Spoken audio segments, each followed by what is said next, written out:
For 5 months, we've been investigating what appears to be rampant fraud in a massive state program.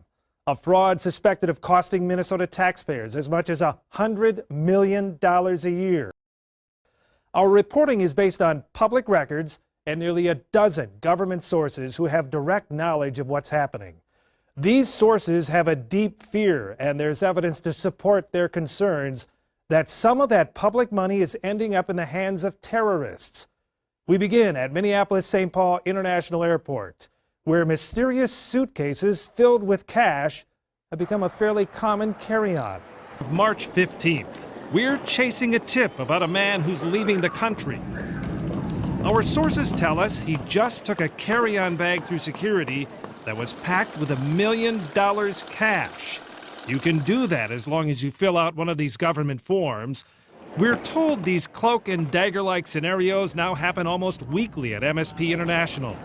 The money is usually headed to the Middle East, Dubai, and points beyond.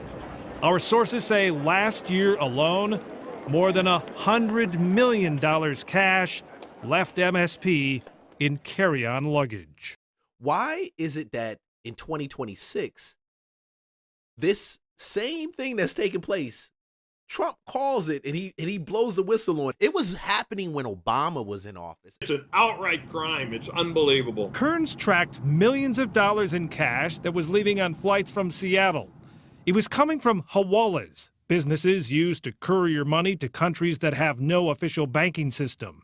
Some immigrant communities rely on hawalas to send funds to help impoverished relatives back home. Kearns discovered some of the money was being funneled to a hawala in a region of Somalia that's controlled by the Al-Shabaab terrorist group. So I talked to a couple sources who had lived in that region, and I said, if money is going to this hawala, do you think it's going to Al-Shabaab?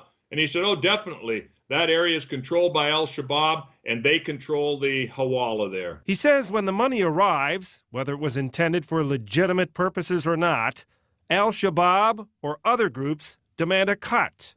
As Kearns dug deeper, he found that some of the individuals who were sending out tens of thousands of dollars worth of remittance payments happened to be on government assistance in this country.